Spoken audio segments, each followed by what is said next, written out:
Hi, and welcome to another episode of Mic Drop Insights and Lessons from CI Thought Leaders. My name is Gary Cox. I'm your host. I'm also the author of the book Cultivating Champions of CI, Leaders Toolbox for Creating a Continuous Improvement Culture. Today is part two of my conversation with John Poff, or better known as Poff. He talks very openly about the transparency around the fact that lean may mean fewer people in your organization. And he's very open about how he addresses that when he's supporting businesses. So let's jump right into it. There. I look at it very, obviously differently. Job loss is, that's a byproduct of typically, if again, let's think about it, root cause. If you've got 20 too many people, and you're not profitable and you are not practicing, good efficiency rules, then the answer is yes, you have too many people, and if you become more efficient, you don't want to lose. And, in my view, operations wise is when you have too many people, well, maybe they should have had temporaries, just to take on the wave of what maybe a new revenue line was coming in, but they didn't do the analysis or, to ask additional questions. Maybe that was only for 30 days and they hired 20 too many people, and then all of a sudden that goes away. Then it may have been more beneficial to maybe have temps, or maybe it was like, we're just going to run, instead of 10% overtime, we're going to run 15% overtime for 30 days and see if this is a true condition, for long term. And I think there's a lot of pieces that, the analysis that should go on in a business, is sometimes just missed or not done at all. And, and when when you do those things, yes, lean can get a bad name because, if you go in, if you wear the private equity hat and you go in, you have to release 20 people or whatever the number is, that's not good. But the thing is you have to be able to, I'm full on transparency and making sure that people understand this is the reason why, because then you're protecting not only, the employees, the ones that are left behind, but you're also setting it up for the future, that you're being, more thoughtful about what your hiring practices. What is your labor as a percent of sales? What is your total FTE count? What is your labor as a percent produced? Are my lead times coming down? Because you want to be the best in the business. And, if you have not practiced good systematic approaches, financially, production wise, all of those can lead to, kind of the thing that you say is the typical, well, that leads to job loss if you practice this. Well, I would say differently, but that's, I just see that, over the years, Toyota was in a bad situation in the 1950s and they had too many people and they almost, went out of business. And, and what did they say to themselves? I mean, I can't remember one of the books that just basically said, never again will this happen, so they're very, very cautious, around adding too many people into the business units, and you have to be prepared. I mean, it's rarely do you hear something from Toyota where people are being laid off. It's because they're constantly, that, and I can tell you from my experience being inside of Toyota that is a constant review. How many people do I have? What's the sales line look like? And they will not overbuild. I mean, that's just the way they are. Market might be scalding hot, but they will not overbuild. They won't flood the market. If they see lead time in the field going up, they're going to start tapping the brakes at some point. They're just not going to do those things. But yes, you're absolutely correct. I mean, I hear those terms quite often. Yeah, I'm going to zero in on is your whole point of a healthy company is good for everybody and it's good for growth, right? It's very hard to grow from a place of where you've got a lot of, I'll use the term fat inside there's always a consequence for for the waste. And that, to your point about overtime, the stress, people working weekends. Like I always think about the four P's, right? The purpose, people, processes, and problem solving. Yeah, And people in a broken process, people will still work to accomplish the purpose.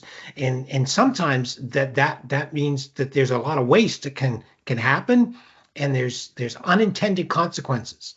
And absolutely. if you can address your problems, if you can streamline your process, expose the issues and the challenges, now you're making the company actually healthier. But one of the companies I've been helping, as of late, I mean, in the first quarter of last year, they had 28% overtime. Well, that's astronomical. That's a huge Mm, number.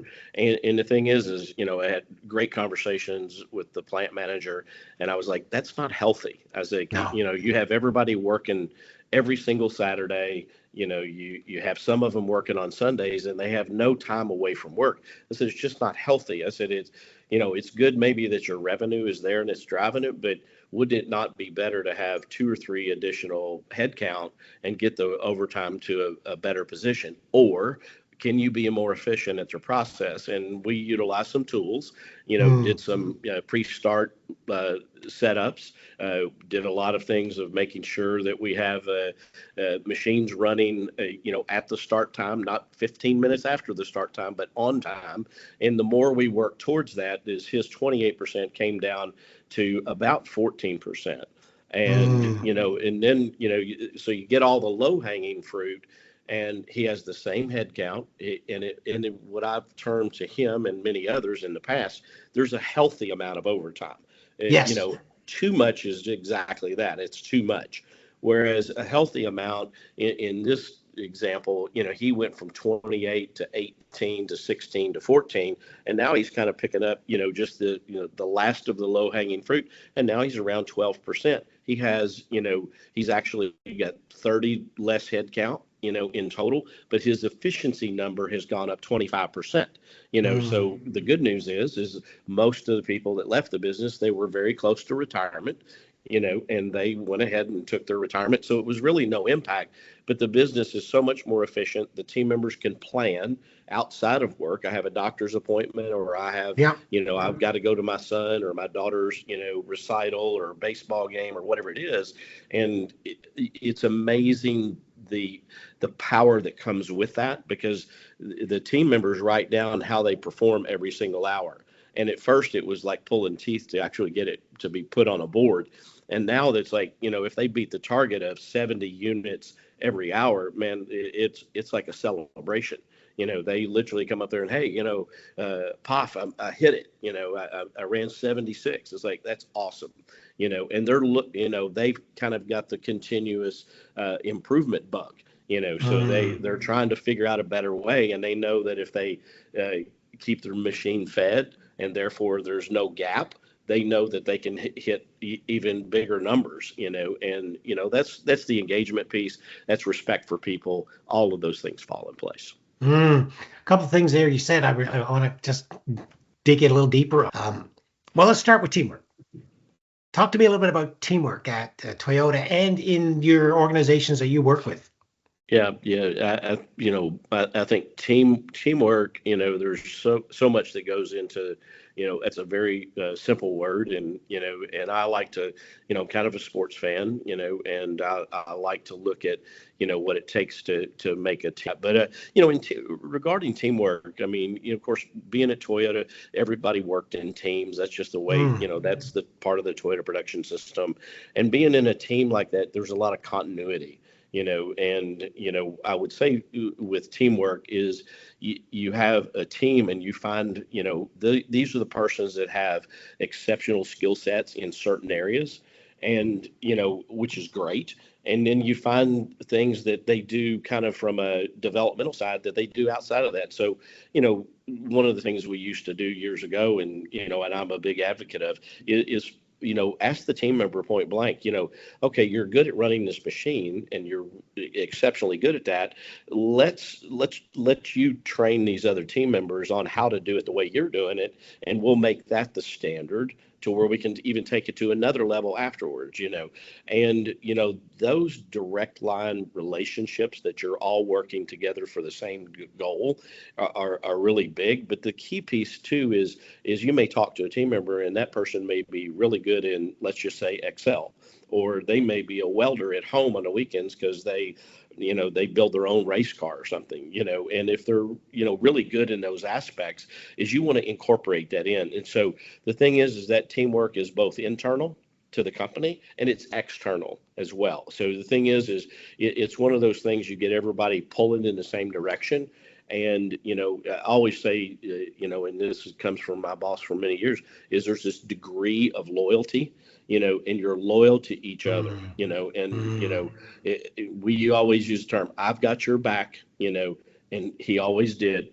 And I always had his back. So if somebody was saying something that I didn't like, and he wasn't there to protect himself or say something, I was the first one saying, whoa, hold on now, understand where he's coming from, and I think that those aspects are incredibly important to have that teamwork mentality, and it can be from, hey, I'm going on lunch, can you watch my machine, and giving that responsibility to someone else is really big. And in Toyota's world, you working in a team is you're always building the highest quality possible. If something goes wrong, everybody's there to help.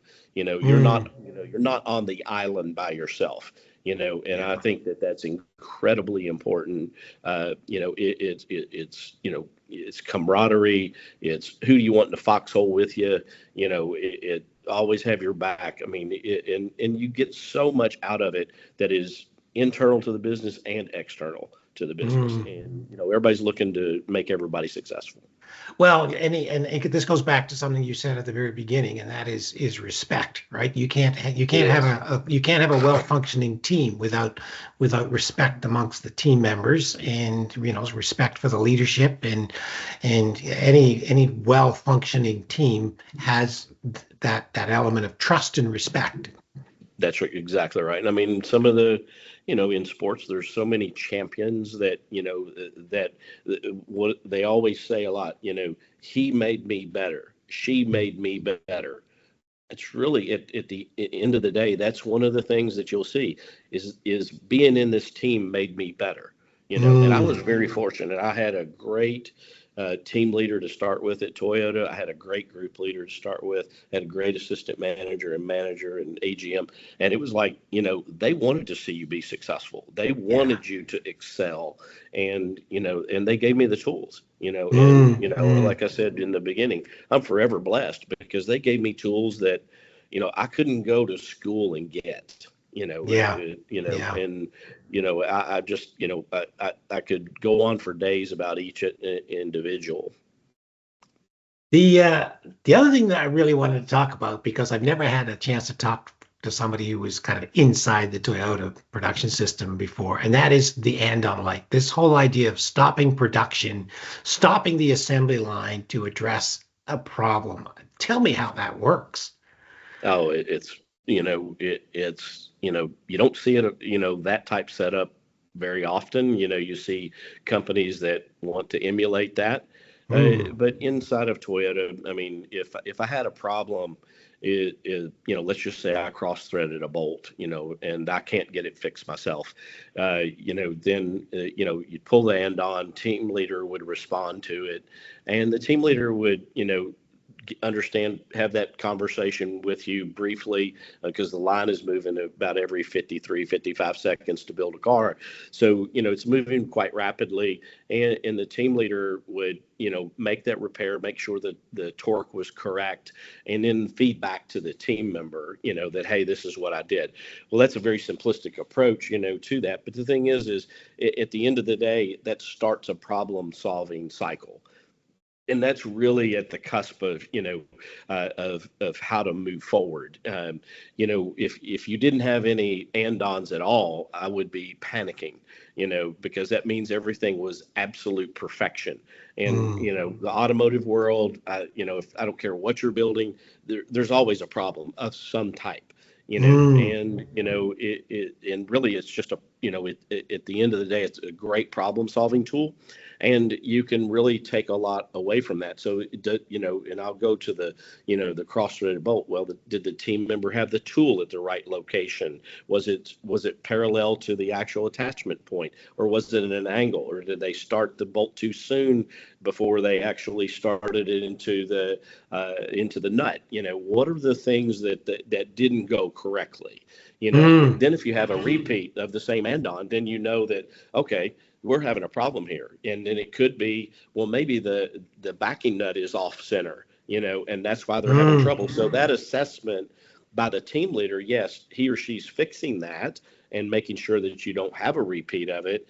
But the thing is if it continues, then, that problem solving piece may not be the team member. It might Yeah. be the actual process. It could be a problem with the panel, so Yeah. it's really that problem solving is, very, straightforward, as you look at it in a manufacturing environment, and then if the line stops, then the thing is then that is an escalation process. So it's team member, team leader, group leader, Yeah. and then if it goes on for over a minute, then it's team member, team leader, group leader, and maybe, a manager of some level, depending upon what the seriousness, of that issue is. So, the Andon is, it's there, and it's utilized, frequently to identify problems. And it could be something that they have, everybody's an inspector in Toyota, so Yeah. if you saw something in the paint surface, you saw a paint seed, or you saw, a run, it could be anything, it's something that just caught your eye that didn't look right. That's the responsibility of every team member that's in there, and not to pass bad quality on, because the thing is that's one of the key things, is making sure you're not passing bad quality on to the next process. But more importantly, that's really the next customer, Yeah. and making sure everything's correct. But the Andon is a very important aspect, of the manufacturing process. You see it in some businesses. They say, hey, we utilize, green, yellow, red lights, and it's like, well, how do you respond to them? And very quickly, if they don't have a problem solving initiative, then usually it's just a green, yellow, red light, that's all it Mm. is. Mm. So, Good point. it's what do you do? What do you do when it's red? What do you Yeah. do when it's yellow? And Yeah. there's a lot of pieces that come with that. Yeah. So I mean, I mean, 99% of the time, if you brought a problem up, first thing everybody said, well, show me. you know, let's go see. And that's just the way it was. I mean, you didn't do that from behind your laptop. No. Oh, send me a picture. And Yeah. no, it's like, let's go see. Yeah. I'll age Yeah. myself. We didn't have internet Well. and all that fancy stuff now, but not a, I rarely, I don't know if I've ever seen a business say, we are at the top, and Mm. and they don't say in the next sentence, but these are the things that we're working on. Because I think everybody wants to go to the next level, or they should, because the competitor will eat you up, if you're not careful. And if you refuse to change, you go away. I mean, it's just Yeah. that Yeah. simple. I mean, Yeah. so I read everything, kind of, to just keep myself, at the highest level possible, because I'm kind of in that state of continuous improvement all the time.